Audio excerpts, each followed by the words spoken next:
Good evening, everyone, and welcome. I'd like to thank you all for coming, especially in the light of the extensive and heavy-duty competition there is this evening. Friday night, when Asia Week began here, was a very low-key affair, and we launched this series of lectures 3 years ago. But everyone's caught on to the idea, and now there's sort of, I think, 6 events this evening. So, and I know many of you have been to 3 of them already, and I admire your stamina, and others are partying on beyond this. So I'm delighted. I did warn our esteemed speaker this evening that we might have a slightly diminished attendance because of the other events at other unnamed places, but in fact, we have a wonderful full house, so I'm delighted. Welcome to this, the 3rd annual Metropolitan Museum Lecture on the Arts of South and Southeast Asia. The series has been generously sponsored and supported by Jeff Soref and Paul Lombardi through the Soref Fund and the Stonewall Community Foundation. This was a foundation gift to endow the lecture series, and has supported it for 3 years and will do so for some time down the road, which is very, very, very gratifying for us. Our speaker this evening is Crispin Branfoot from the University of London. Dr. Branfoot is Senior Lecturer at the School of Oriental and African Studies, University of London, leading centre for the study of the arts of Asia, Africa and the Middle East. He completed his PhD at SOAS in 1998 and has worked in various incarnations at the Ashmolean Museum, British Museum, and at De Montfort University before joining SOAS as a lecturer, professor. He's published 2 important studies, particularly his, I assume essentially is your doctoral work, Gods on the Move, a book on South Indian architecture and ritual in the South Indian Temple in 2007, published by the Royal Asiatic Society, principally focusing on the temple arts of 16th to 18th century Tamil Nadu, and then was co-editor with Ruth Barnes, formerly of the Ashmolean, now at Yale, of a volume on pilgrimage, Sacred Journeys, published in conjunction with an exhibition at the Ashmolean in 2006. He's authored numerous book chapters, journal articles in various high-profile journals, again, principally focusing on his primary area of the later South India, the Vijayanagar and Nayaka periods. His current research projects include portraiture in South Asia, contributions to an exhibition on 19th century photography, particularly focusing on India's tribe, and we have a tribe photograph by sheer serendipity, which we selected to promote this lecture on the screen before you from our own collection. And his latest field work has been looking at the temple construction in South India and the various phases of renovation and modification that have taken place, looking at the architectural evolution and documentation of change within the morphology of the temple in the Madras Presidency region. The visual arts of Madurai, the great ancient city of southern India, is the recurring theme of Crispin's work and will be the focus of the lecture this evening. His lecture is entitled Making Madurai, Temple Arts in Early Modern South Asia. It's my pleasure to welcome Crispin Branfoot. Thank you. Thank you.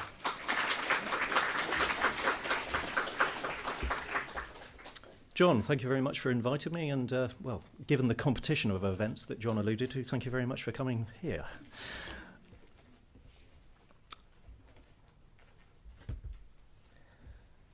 Standing atop one of the massive outcrops that surround the city of Madurai in the Tamil region of South India, one can see in the distance massive pyramidal gateways or gopuras of the huge Hindu temple that lies at the heart of this ancient urban centre. But one of the dramatic rocks is not simply a geological landmark, but this at the bottom and in the distance, I'm going to try out this magnificent technology, this hill just there. Excuse the scribble. But one of these dramatic rocks is not simply a geological landmark, but Yarnimale, or Elephant Hill, the remains of a mythic fierce elephant that upon threatening the city was killed by the great god Shiva and turned to stone, one of the deity's many celebrated exploits in this ancient and sacred landscape. Across South India, Deities have site-specific names, emphasizing a belief in the concentrated presence of the sacred in a particular place, and this is a notable feature of Tamil culture. Local myths exist alongside well-known pan-Indian legends that are themselves localized and given a Tamil sacred geography. In Madurai, Shiva's appearance is described in 64 episodes, among which the best known is his marriage to the local Pandyan warrior princess named Tatarkai or Meenakshi. She was the only child of the Pandyan king, miraculously born from a sacrificial fire. She was born with 3 breasts, and a prophecy foretold that upon meeting her future husband, the 3rd breast would disappear. Succeeding her father as the ruler, she set out to conquer the 8 directions of space, each guarded by one of the lords of the directions, in a Digvijaya, a symbolic claim made by Hindu monarchs to rule the whole world.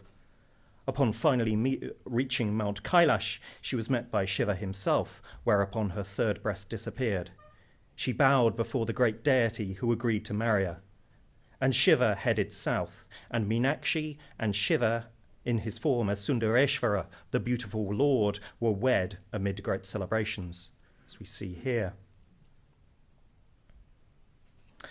As a sacred centre, Madurai, in the far south of India, is renowned as the home of the mythical Sangam, or Tamil Literary Academy in the early centuries CE. The Shaiva and Vaishnava poet saints conveyed the continued sanctity of the city from the 7th to 10th centuries. As a political centre, it was the capital of the Pandyan Empire in the deep south from the 6th century, a rival to the better-known Pallavas and later the Cholas further north. Despite this importance, there's little now within the city that itself directly attributable to the long period of Pandyan rule up to the 14th century. The material fabric of the city seen today owes a great deal to the presence of the Nayakas, who ruled over the city for 2 centuries until 1736, a period where Madurai, this great city, again became a major centre of political power and also cultural dynamism. Now, the Nayakas were originally regional governors of the great Vijayanagar Empire, which was founded in the 14th century and continued into the 17th. From their origins in the 1520s, the Nayakas established 3 dynastic lineages in the Tamil country that grew to rival and ultimately outlive the authority, if not the imperial memory, of the Vijayanagar Empire. As outsiders to Pandyanad, this region in the very far south of the Tamil country here, with Madurai as their capital, the authority of the Madurai Nayakas was initially based on their relationship with their Vijayanagar overlords far to the north in the northern Deccan. But over the course of the later 16th and 17th centuries, especially following the catastrophic defeat of the Vijayanagar emperor and the loss of the eponymous capital city in 1565, the Madurai Nayaks consolidated their rule by shifting their attention to their relationship with the communities of the far south, especially by the expansion, renovation, and construction of temples. And it's within this political and historical framework that the transformation of the city of Madurai in the 16th and 17th centuries, and indeed the tradition and innovation evident in the arts of the period, may be understood. Now, the huge temple at the centre of the city is dedicated to the local goddess Meenakshi and her consort Sundareshvara. This temple, which you see an aerial view of here, is rightly emphasised as one of the major monuments of the Nayaka period. But it's only one of many temples in Madurai that were completely rebuilt in the 16th and 17th century, as well as indeed a huge palace. The temple complex to these 2 deities is comprised of 2 separate shrines that you see here marked in blue and red. Blue, the shrine to Sundareshvara, to the northeast, and Meenakshi on his right to the southwest, with this temple here and another one there joined together in a much larger enclosure. Streets surround the temple and lead to entrances on all 4 sides. The architectural emphasis of the whole temple is clearly on Sundareshvara's shrine. It lies marked in blue. It lies roughly at the centre of the whole complex. Its two concentric prakaras, or enclosures, are much larger than the two around Meenakshi Shrine, and 10 of the temple's 13 gopuras, these great pyramidal gateways rising up above the skyline that face the cardinal directions, are aligned with the god's shrine, as you see here. But ritually, however, it's Meenakshi, the goddess, who is at times considered preeminent, and the temple is often referred to this day simply as the Meenakshi Temple. Though founded in the 11th century, or indeed perhaps earlier, the temple seen today is fundamentally a Nayaka period structure, with little architectural evidence surviving of the earlier temple. A historical context for the disappearance or possible destruction of the Pandyan temple would seem to be the late 13th to 14th centuries, the long period following the Chola Empire's disintegration in the 1280s, through to the extension of Vijayanagar authority over the Tamil country in the 1360s. During this long period of disruption in the far south, raids by the Sultanate of Delhi from 1310 onwards led to the conquest of Madurai and indeed the establishment in the 1330s of the Madura Sultanate, independent from Delhi, and the displacement of the last Pandyan rulers of Madurai further south. Some temples were certainly looted in the 14th century, and damage to the architectural fabric certainly took place. But this was far from a widespread and sustained policy by any of the invading groups. The Sultanate raids were strategic in which temples to target, in common indeed with other Indic conquerors. And they focused on wealthy pilgrimage temples, or those temples that were elements of claims to sovereignty, including those at Srirangam, Chidambaram, and indeed Madurai. There is therefore no need to invoke violent destruction in the 14th century for the reason why temples are being rebuilt in the 16th, or indeed elsewhere in the Tamil region. Nor indeed is there much justification for regarding the fabric of a temple itself as somehow sacrosanct or inviolate to the temple's devotional community. For indeed, across the history of Tamil temple building, there have been many occasions when temples have been thoroughly renovated, not only as the conversion in the early periods in the 8th and 9th centuries, the transformation of temples from brick into stone, but in later periods, stone temples have been knocked down and rebuilt in stone in a regular transformation into newer stone structures. The rebuilding of the city's many temples in the later 16th century is one element in a wider remaking of Madurai in this period as an imperial and sacred centre under Nayaka rule. Now, the restoration and expansion of this temple, this monumental temple in the centre of Madurai, the Meenakshi Sundareshwara temple, took place throughout the period of Nayaka rule from around 1530 to 1736. There's a peak of building activity in the later 16th and early 17th centuries, and indeed this coincides with a period where the Madurai Nayaks are at their most powerful, straining away from their imperial overlords at Vijayanagar, and the pace of temple building coincides with this.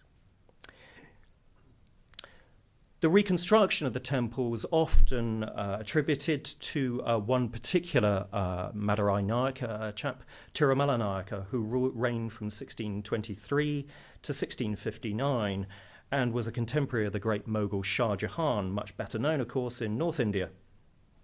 But the temple, in fact, was rebuilt over a much longer period by his predecessors, especially with the names of these monarchs I've listed here, especially Vishwanatha, Krishnappa, and Veerappa from 1530 through to 1595. The gopuras, as you see here today on the outside, seen today, were largely constructed in the late 16th century, together with a huge 1,000-columned Mandapa, as you see an internal view of here. During Tirumala's reign between 1623 and 1659, another period of expansion was planned with the construction of a new hall in Tamil Mandapa that I'll return to later.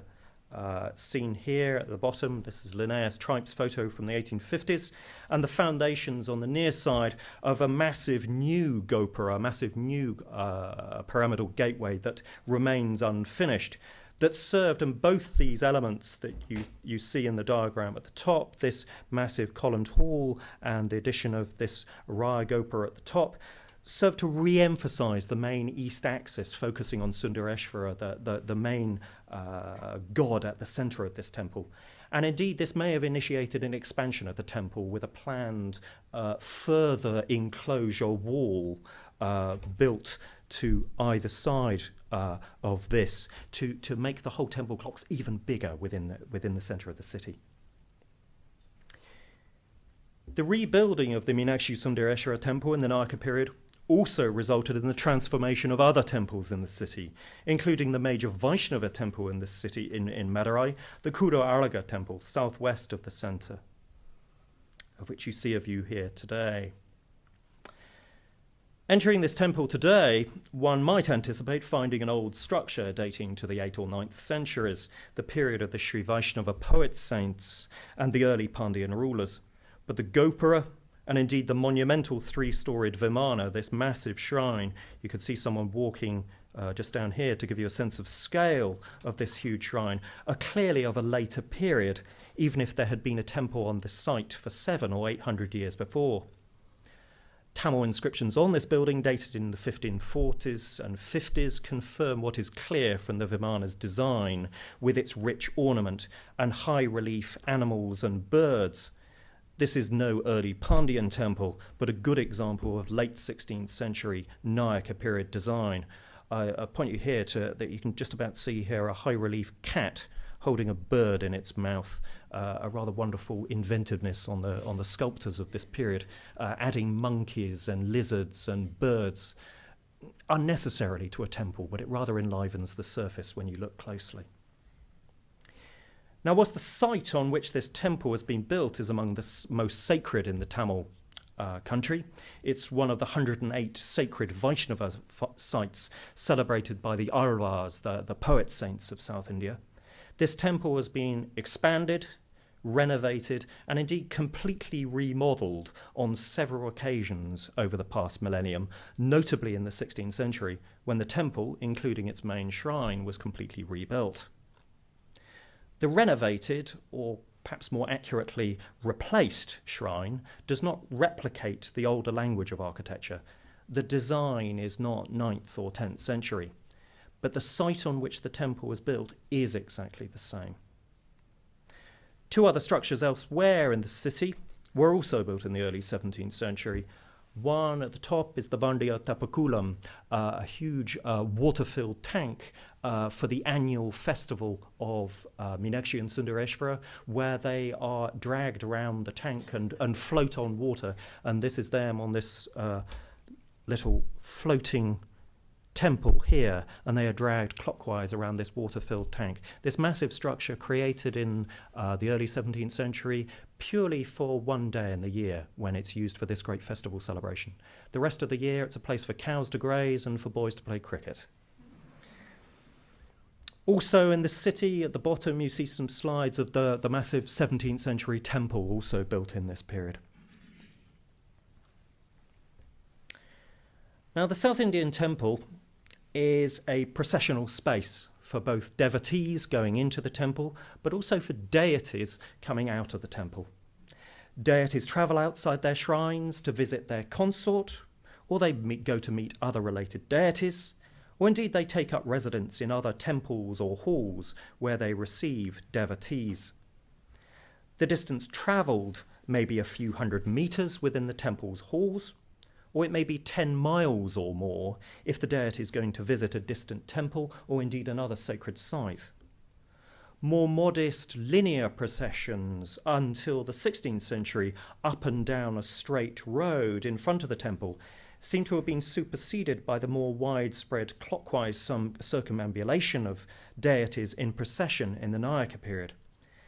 And you can see this with the procession here, this nighttime procession of again, Shiva and Uma in the far side, and the more monumental procession of this temple car or temple chariot going in clockwise circumambulation around a temple just near Madurai in their annual festival. The impact of this festival processional ritual is felt in urban design.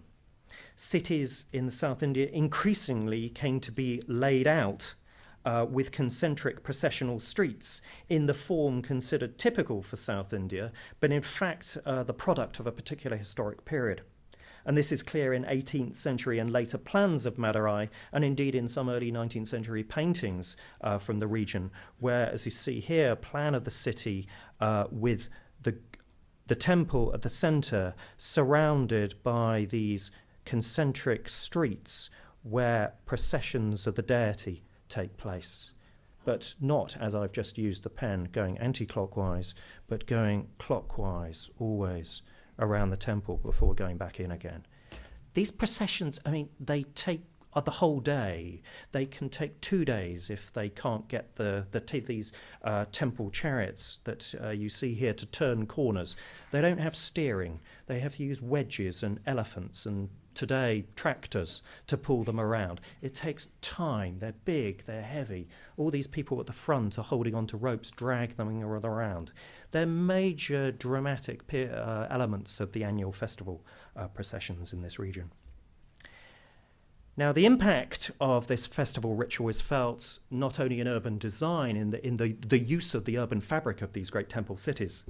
It also had an impact on the provision of structures within a temple for use during festivals. The festival Mandapa, or columned hall, is the most widespread of these, acting as an audience hall for deities. Though festivals and processions in and around temples may not be new to the Nayaka period in the 16th and 17th centuries, the greater number, the greater elaboration, and the centrality of the festival procession in temple ritual certainly is. The direct impact of this ritual expansion is illustrated at temples such as those in Madurai, with the provision of large numbers of structures designed for use during festivals. Some of these structures can be huge, such as the appropriately named 100 or 1,000 column halls or mandapas, even when the actual number, as in Madurai, is 985 rather than the neater 1,000 column. The expanding number of columned halls, and indeed the long processional corridors in the 16th century, resulted in the development of new forms of column to support much longer beams in higher, wider, and much more open corridors and mandapas. Some of these columns were transformed into monolithic columns with 20 slender colonnettes clustering around the core column, the so-called musical columns, while others of these columns in these hider wire aisles that you see here have monumental figures attached, as you can see in this long line, a quite small row of figures there, a much larger 2-meter high figures of deities and other figures that are bursting forth from the column.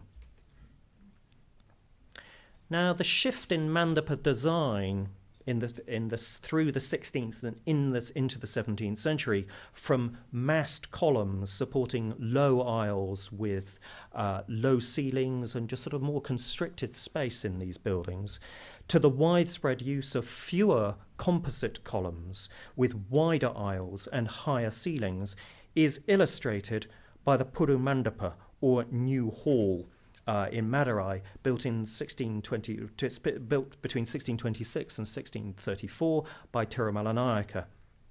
These are some other examples of these new forms of column and just much bigger, higher, wider spaces in these later temples. This marks a change in temple design. They're much bigger, more open, with greater space for the gods and indeed people to move through.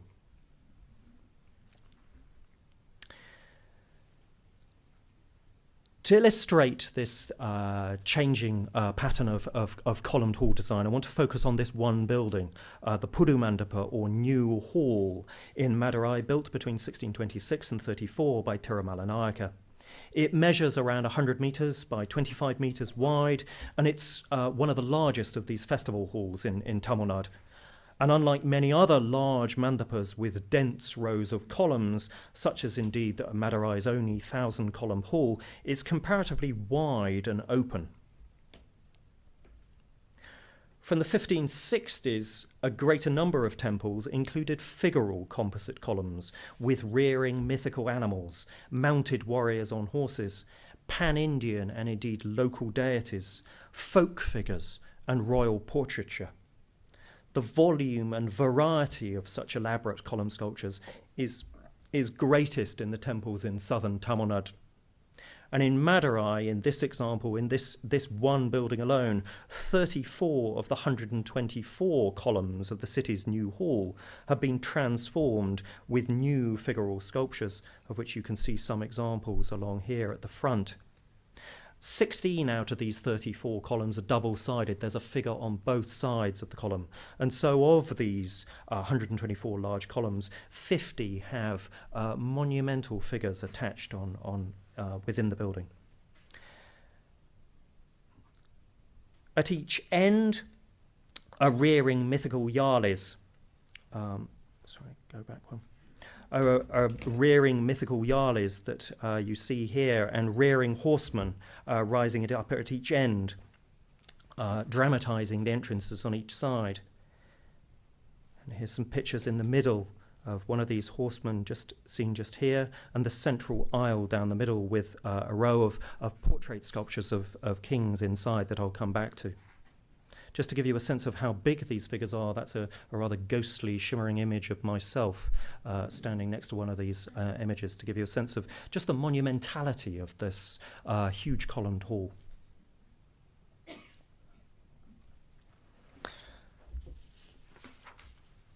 At each end, as I say, are these mythical rearing animals, these sort of combination of a lion and elephant called in Tamil Yali, seen here. They're rather in poor condition today. There are much better examples elsewhere in the south, but they're a standard feature of temple design in this period. Every temple you go to has these monumental mythical animals lining the aisles. Also at each end are mounted warriors, as you see here, rising up above other clusters of figures, other soldiers, further mounted warriors, sometimes pictures of hunters out hunting tigers and lions, or indeed sometimes, as you see in this example, images of women kidnapping men on their shoulders. It's an element in a South Indian folk drama from this period. Now, the meaning of these 16th and 17th century sculptural motifs is uncertain, but it's probably related to a sense of increased militarism in the period. There's a much greater degree of warfare among the southern Indian states, and indeed the use of cavalry in the early modern armies of this period. Also illustrated in the example of the Mandapa, just one of many buildings in South India with these wonderful examples of sculpture, are individual figures from both Pan-Indian and Madurai site myths are also depicted in these large 1.5 to 2 metre high column sculptures in the Mandapa.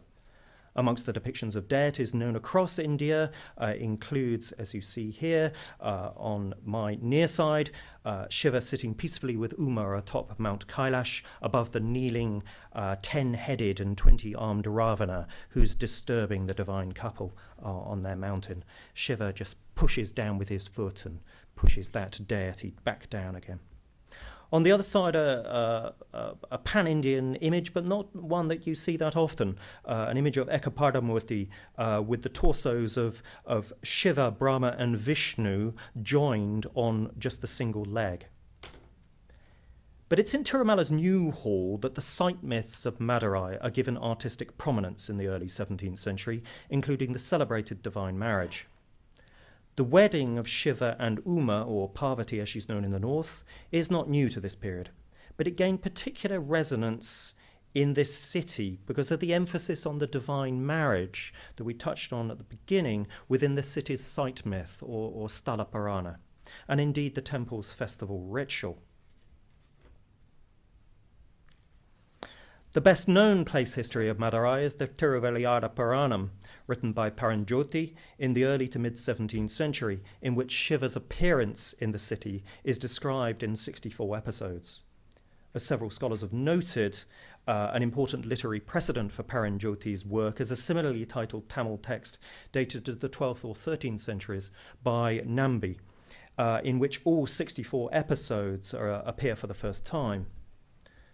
But as one scholar, Amy Ruth Holt, has observed, in Paranjyoti's later 17th century version of Shiva's divine exploits in Madurai, there's a much greater emphasis on the Pandyan character of the text and the relationship of the Nayakas with both the goddess of the city, Meenakshi, and indeed the Pandyan rulers of the past in the city, making this text also a political text in contrast to its predecessor. Despite earlier literary evidence for Madurai site myths, they are only depicted in temple sculpture and painting for the first time in the late 16th and early 17th century, coinciding with an increased interest in this narrative and indeed the performance of this narrative in the southern Tamil country. The Kirikuttu Mandapa, built around 1600 on the west side of the Golden Lily tank within the Meenakshi Sundareshwara temple, of which you see a detail here, has small painted relief sculptures of the episodes of these myths dating to this period. The whole series of Leelas, the divine games of Shiva, were also painted around the walls of the tank in the same period. But anything that remained of those 16th or 17th century paintings was finally removed in the 1990s with a glorious coat of whitewash. New paintings by T. Vinod, an artist from Kerala, were started around 10 years ago. You can see them being painted here. But when I was last in Madurai about a year ago, they'd still not been completed.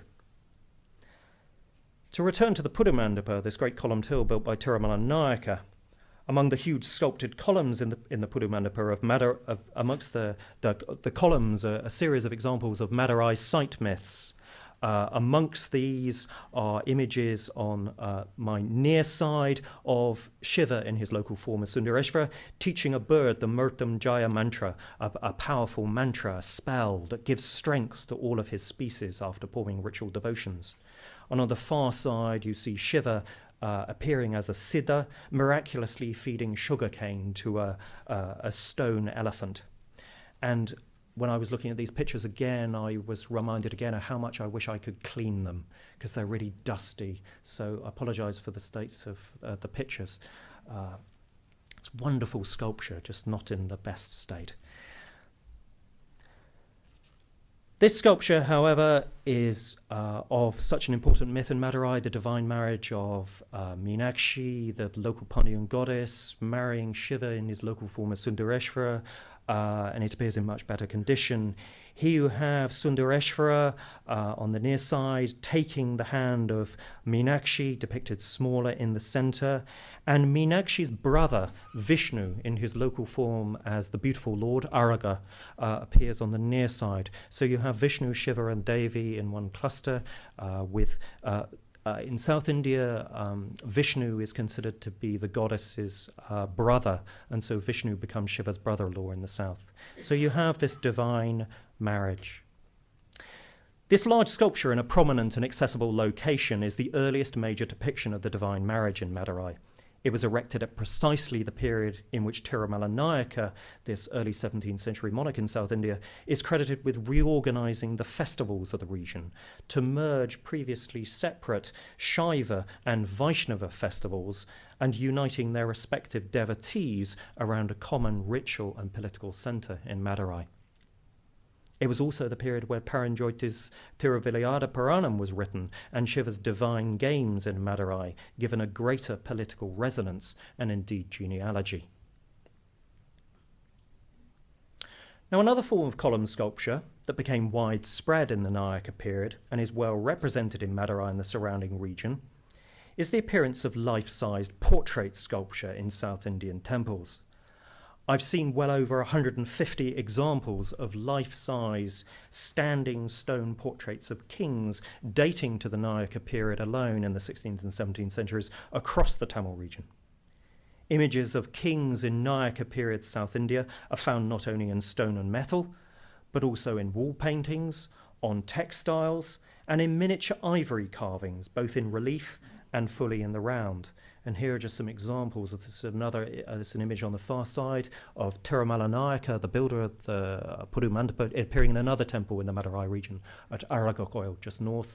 and on the near side, a line, a dynastic genealogy of 10 Nayaka rulers appearing in a line along this corridor, so that when people are walking by, they are then greeting people as they move by.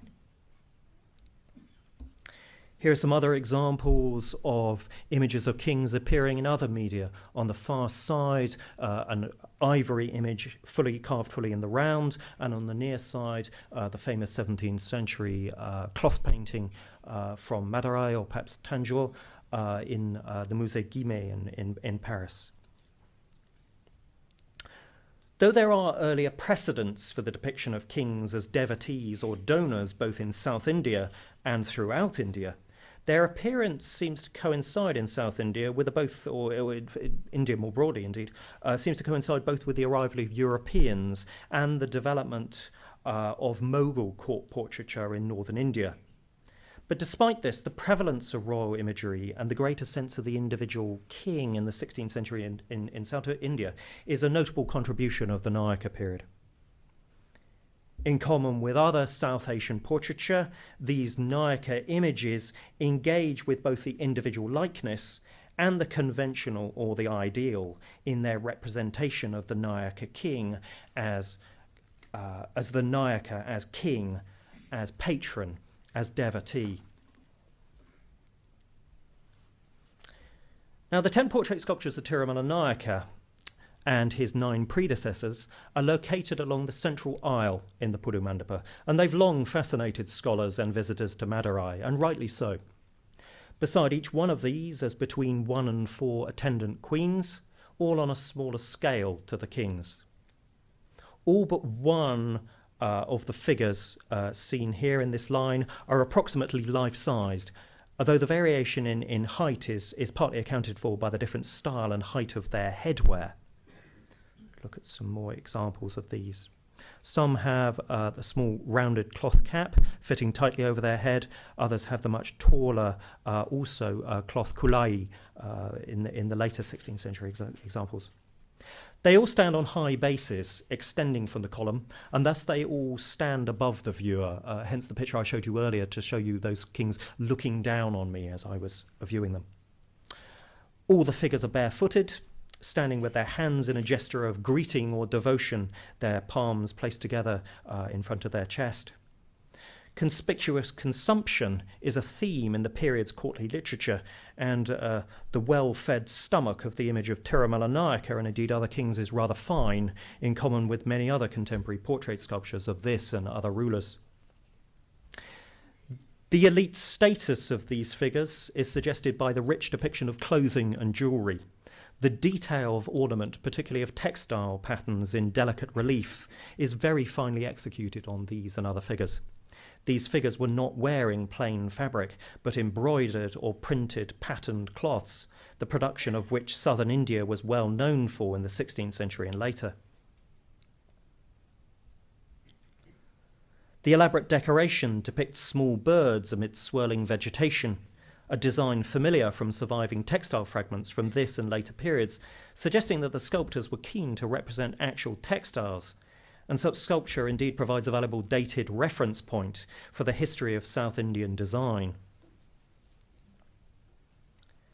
The elite status of these figures is also conveyed by the elaborate and heavy jewellery, earrings, necklaces, heavy belts, bands around the upper arms and wrists, all inset with gems or perhaps indeed pearls from the southernmost fisheries coast between Rameshwaram and Tiruchendur, a source of Nayaka income in the period in question. But it's the exquisite sculptural detail of each figure, the varied attendance and the subtle variations in the degree of bodily flexion with the weight shifted across the hips that all suggest a greater degree of individuation for each of these dynastic portrait images of the rulers of Madurai.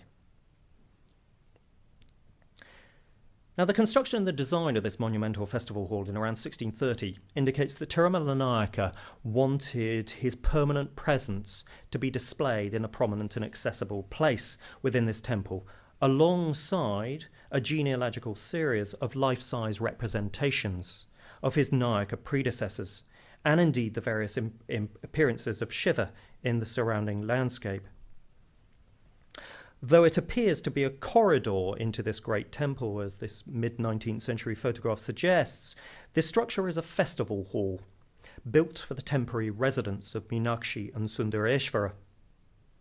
The series of Nayaka rulers greet the passing deities held up on the shoulders of their palanquin bearers, who process around and through this hall before being placed on the temporary throne platform at the western end during 2 annual festivals in January and April-May each year. And indeed, this photograph is the view that the deities would have had sitting on their throne platform, looking down this corridor with the lines of these images of kings. Through their exchange of vision, the sovereign and the deity, the relationship between the sovereign and the deity is established and maintained, crucial to the stability and prosperity of the realm. Now, to understand why Tirumala Nayaka decided to build such a magnificent columned hall with such a prominent dynastic portrait gallery along its central aisle, we need to consider the Nayakas' political relationship with their contemporaries. The Madurai Nayakas were in a strong position in the late 16th and early 17th century in comparison with their other Nayaka contemporaries further north at Chinji and Tanjavur. They had much greater territory to rule over in southern Tamil Nadu, and they were far from the reach of the weakened Vijayanagar monarch, their nominal overlords. And they could also draw on the cultural and political associations of the Pandyan dynastic past in establishing and sustaining their centre of authority. Like the other Nayaka courts and lineages of rulers, the Madurai Nayakas were outsiders to the southern Tamil country, though by the early 17th century this sort of sense of foreignness is perhaps maybe overstated. By the 1620s and 30s, the Madurai Nayakas were firmly established in the far south, having substantially rebuilt the temples in Madurai and the surrounding region, as I've already illustrated. The Madurai Nayaka relationship with the Vijayanagar king, the Raya, had oscillated between displays of loyal subservience and independence after the catastrophic defeat of the empire in 1565. And by the time of civil war between the Vijayanagar king and the Nayakas that followed the death in 1614 of the last powerful Vijayanagar monarch, Venkatapati, the Madurai Nayaks paid only a lip service to their nominal Vijayanagar overlord. From the late 16th century, Madurai Nayaka ideology increasingly shifted to their relationship with the golden past of Vijayanagar under Krishnadeva Raya, the great ruler in the early 16th century at which the Vijayanagar Empire was at its height. They looked to that past rather than the contemporary Vijayanagar king, whether the comparatively strong Venkatapati or his much weaker mid-17th successors. The construction of this columned hall, the Pudu Mandapa, under Tirumala's patronage in around 1630, with its gallery of portraits tracing the Nayaka lineage back to the dynasty's celebrated foundation 100 years before in around 1530, is one more element in the Madurai Nayaks' emphasis on linking their rule with the past greatness rather than the present weakness of Vijayanagar. But this interest in the association of the Madurai Nayaks with the foundation of the dynasty a century previously went alongside the consolidation of the Nayakas' identification with the longer Pandyan past, both historic and mythic. The portrait lineage in the Pudu Mandapa is placed alongside images of both pan-Indian mythic narratives, as we've seen, and specifically Madurai site myths, the distribution of sculptures developing an iconographic program for the structure as a whole. The portrait images seen in isolation trace the Nayakas' line of descent to the heroic foundation of the dynasty in 1530, a century before, and establishes them as successors to the Pandyan kings of old. But the implication is also there that they're somehow Pandyans themselves, descended from the goddess of the city through her celebrated marriage to Sundareshvara and their son Ugra Pandya. This relationship of the Nayakas with the deities of the Madurai region is evident throughout the year in the whole sculptural program of this columned hall, but it's made most explicit when Meenakshi and Sundareshvara are temporarily present in this mandapa during a festival. Thus, the Nayakas are not only the successors to the Pandyan kings, but are displayed as direct lineage from the deities of the city themselves. Now, the period from the later 16th century through the 17th century saw the weakening of the Nayakas' ties to Vijayanagar as they strengthened their territorial base in the Tamil country and established closer ties to the deities of place. This process is clearly evident in examination of the temple architecture from this period, not only in the volume and scale of construction, but in the details, such as the establishment of a visual genealogy, as seen here at Madurai. Now, while a proper history or genealogy may not be necessary for the foundation of a Nayaka state, as some scholars have argued, the maintenance of these Nayaka states into the 17th century does appear to be based on just such a dynastic structure of the older Puranic type. Nayaka states continued to function by precedent and reference to tradition, and could not separate themselves from the past, since the past justified the present. Temple portraiture was one way in which that engagement with the past was made visually evident. I'm sure you'd like to see a new picture now.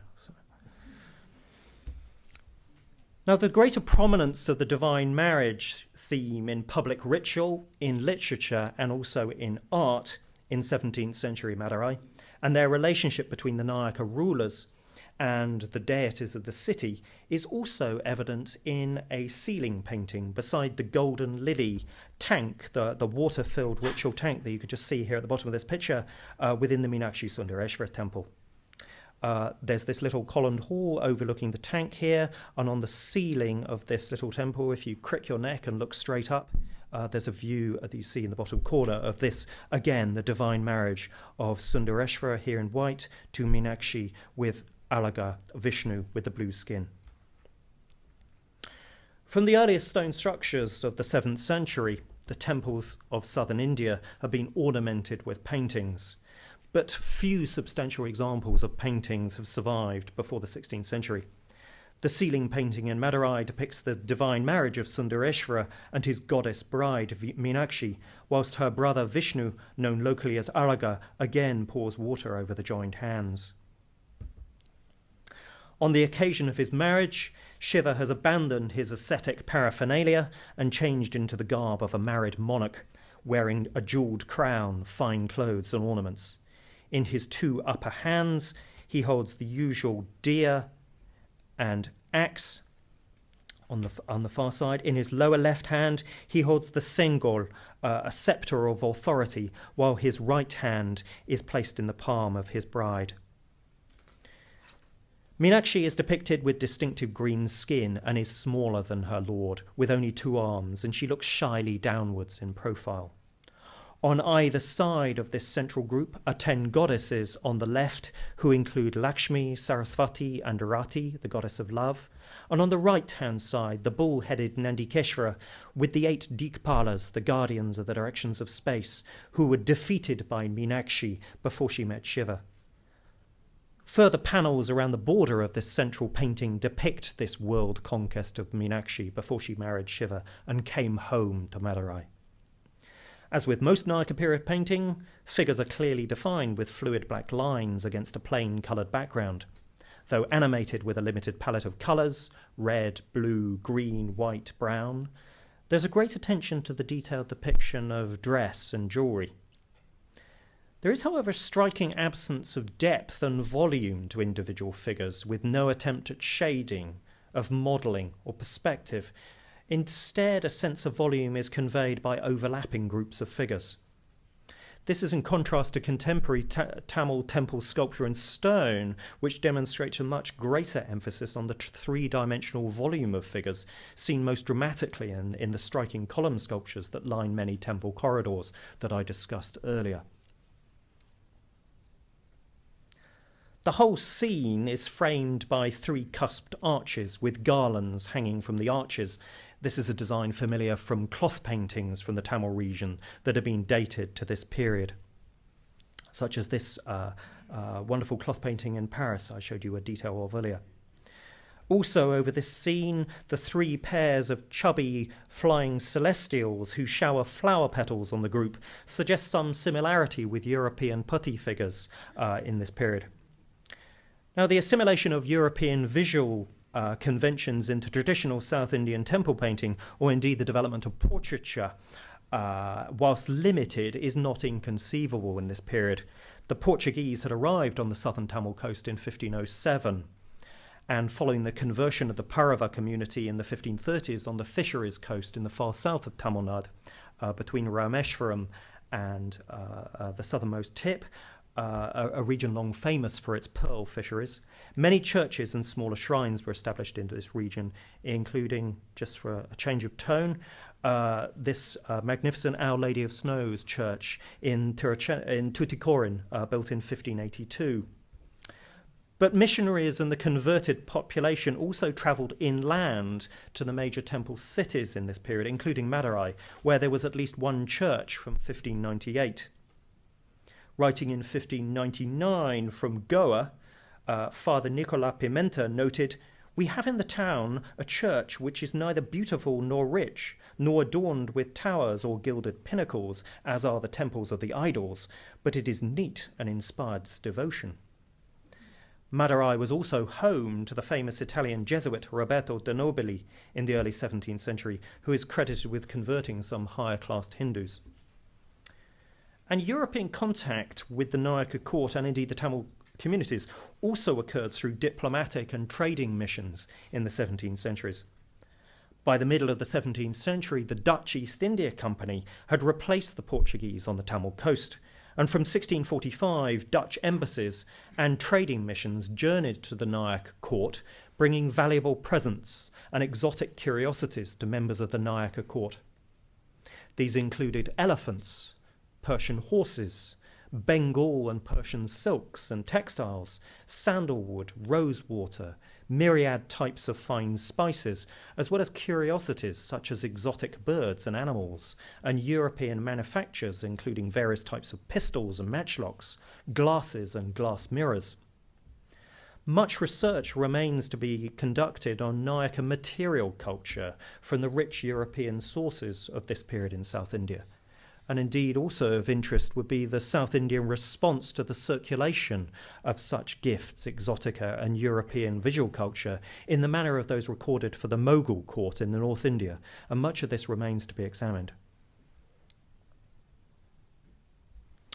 Some of the courtly recipients of such embassies are depicted in this ceiling painting, which also suggests an original date for its preparation. Dating South Indian wall and ceiling paintings is often challenging, but the depiction of historic figures or known events may suggest the date. On the right of this painting are the Nayaka Queen Regent Mangamal, depicted here dressed in widow's white, who ruled from 1690, and next to her is her grandson on whom she was ruling on behalf, who's depicted much smaller because he was of less importance, who succeeded her in 1706. They are identified here by inscriptions in Tamil and Telugu over the top. Other way round, Telugu and Tamil. The two languages of court culture in this period. The pair also appear in contemporary portrait sculpture, both in Madurai and at the nearby temple at Tiruparankunram. On the other side of the painting, the Nayakas Talavai, the general or minister, again labelled by Telugu and Tamil inscriptions. This chap, Ram Appaya, on the left, wears a very thin white gauze overcoat reaching to the neck and wrists and a white turban on his head, both elements of North Indian Mughal dress that suggest that North Indian and Islamic courtly attire had penetrated the far south of India by the late 17th century. The early 18th century paintings at the Ramnad Palace, the Rangavilasam, depicted here, show a similar royal figures in this similar sartorial style. And on this side is an image of, in stone rather than painting, of a larger Mangamal, the Queen Regent, with her grandson Chokanatha. Directly beneath the main panel of the Divine Marriage in Madurai is an additional scene that reinforces the importance of the relationship between deity and ruler, and indeed the importance of Meenakshi as the Pandyan goddess of the temple city. A crowned Meenakshi is seated on a low throne against a large white bolster. She offers the Sengol, this sceptre of authority seen just here, to a Shaiva priest, with Shiva ash marks marked on his upper arms and upper chest, who receives this sceptral authority. And again, Mangamal stands behind, identified in a Tamil inscription over the top. Now, South Indian kings shared sovereignty with the deities installed in temples, and many South Indian kings were also conceived as the regents of a specific deity, often receiving their coronation in a temple. The Nayakas of Madurai ruled as regents of this goddess Meenakshi, inheriting this role from the earlier Pandyan dynasty that had been displaced further south. In 18th century Telugu and Tamil accounts of the foundation of the Madurai Nayaka kingdom, Meenakshi is said to have named Vishwanatha as the proper man to rule the kingdom, and he was crowned in her presence and received the royalist insignia as if they were delivered from the hand of the goddess herself.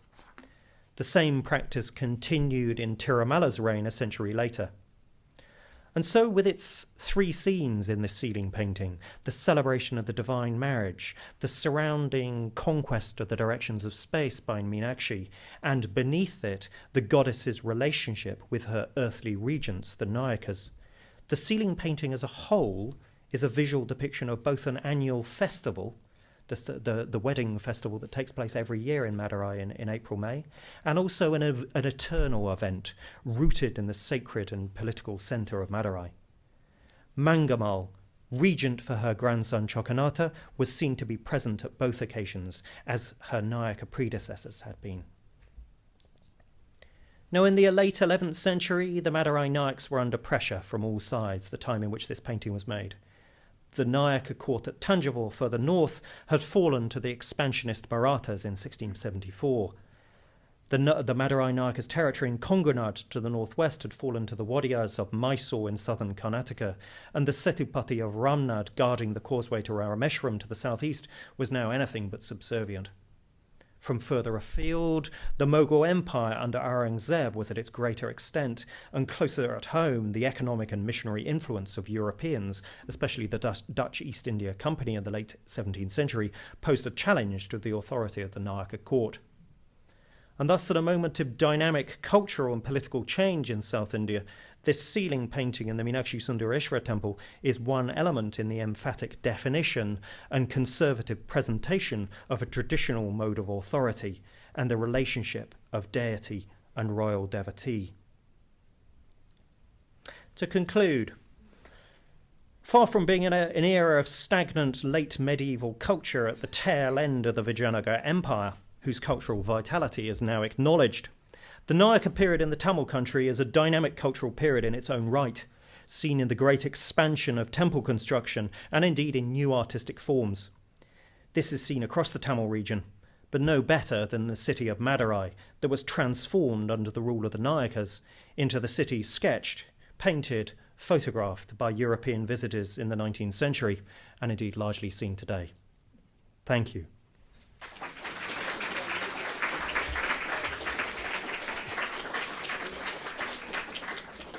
And I apologise for talking too long. Just to thank our speaker for an excellent presentation and bringing the Nayaka period very much alive, I think, and bringing the South. All of us, many of us, I think, dare I say, suffer from a Chola fetish, and to look at the Vijayanagar and the period beyond, their regions and so on in the south, and the establishment of autonomous kingdoms in the south under the Nayakas is an important part of the southern history. The Telugu Tamil synthesis, very, very important. I thank Crispin for bringing that story so vividly alive for us this evening. Thank you. Thank you.